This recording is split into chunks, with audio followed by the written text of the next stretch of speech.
Properties in Mysuru.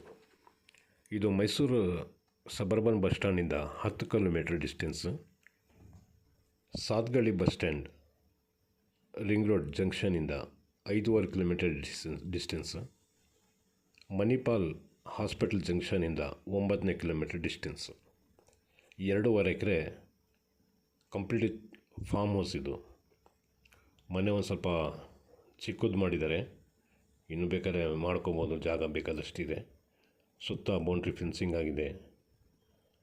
ಒಂದು 75% ಅಷ್ಟು ನೋಡಿ ಇದೆ ಮನೆ. ಇಷ್ಟು ಮನೆ ಮಾಡಿದ್ದಾರೆ. ವಾಚ್ಮೆನ್ಗೆ ಒಂದು ಮನೆ ಮಾಡಿದ್ದಾರೆ, ಮತ್ತು ದನದ ಕೊಟ್ಟಿಗೆ ಮಾಡಿದ್ದಾರೆ. 75% ತೆಂಗು ಹಾಕಿದ್ದಾರೆ. 25% ಅಸಾರ್ಟೆಡ್ ಫ್ರೂಟ್ ಟ್ರೀಸ್ ಹಾಕಿದ್ದಾರೆ.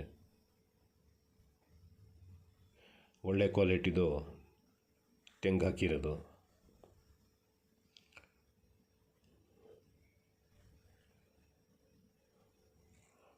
ಫಾರ್ಮ್ ಹೌಸ್ ಭಾಳ ನೀಟಾಗಿ ಇಟ್ಕೊಂಡಿದ್ದಾರೆ. ಮೈಸೂರು ಸಿಟಿಗೆ ತೀರಾ ಇಷ್ಟು ಹತ್ತಿರದಲ್ಲಿ ಬೇರೆ ಕಡೆ ಸಿಕ್ಕೋದು ಡೌಟು. ಬಟ್ ರೇಟೂ ಜಾಸ್ತಿ ಇದು ಮಾಡ್ತಾರೆ. ನೋಡಿ, ಇದೇ ಕ್ಯಾಟಲ್ ಶೆಡ್ ದೊಡ್ಡದಿದೆ. ನಾನು ಬ್ಯಾಕ್ ಸೈಡಿಂದ ವೀಡಿಯೋ ಮಾಡ್ತಾ ಇರೋದು. ಈ ಥರ ಎಲ್ಲ ಅಸಾರ್ಟೆಡ್ ಫ್ರೂಟ್ ಟ್ರೀಸು ಹಾಕಿದ್ದಾರೆ. ಬೌಂಡ್ರಿ ಫೆನ್ಸಿಂಗ್ ಆಗಿದೆ. ನೀರು ಚೆನ್ನಾಗಿದೆ. ಒಂದು ಬೋರ್ವೆಲ್ ಇದೆ. ನಾಲೆ ನೀರು ಹತ್ತಿರದಲ್ಲಿದೆ.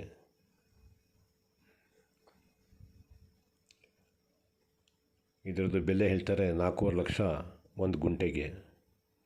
2.5 ಎಕರೆ ಇದೆ.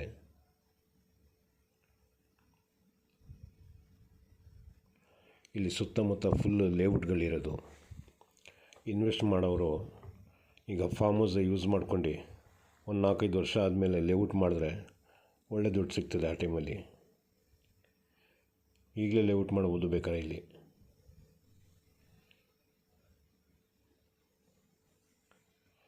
ಕೆಮ್ಮಣ್ಣು, ಮಣ್ಣು ಚೆನ್ನಾಗಿದೆ. ಇದರಲ್ಲಿ ಜಿಮ್ನೆಳ್ಳೆ, ಇದು ಮೋಸಂಬಿ,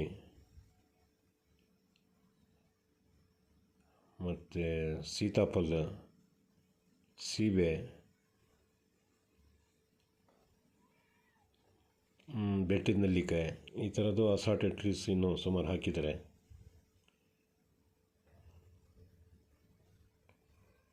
$4.5 ಲಕ್ಷ ಏನು ಗುಂಟೆಗೆ ಅಂತ ಅಂತಾರೆ. 2.5 ಎಕರೆ. 2.5 ಎಕರೆ ಅಂದರೆ 100 ಗುಂಟೆಸ್ ಆಯಿತು. 100 ಗುಂಟಾಸ್ ಆಯಿತು. ನೋಡಿ, ಮೋಸಂಬಿನೂ ಹಾಕಿದ್ದಾರೆ. ಮೋಸಂಬಿ ಗಿಡನೂ ಒಂದು 4-5 ಇರ್ಬೋದು. ದಾಳಂಬಿ ಹಾಕಿದ್ದಾರೆ.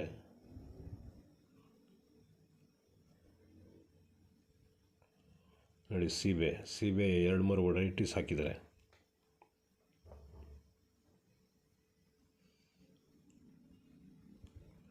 ಸಿಟಿಯಿಂದ ಸಡನ್ಲಿ ಹೋಗಿ ಸಡನ್ ಬರ್ಬೋದು, ಆ ರೀತಿ ಇದೆ ಡಿಸ್ಟೆನ್ಸ್.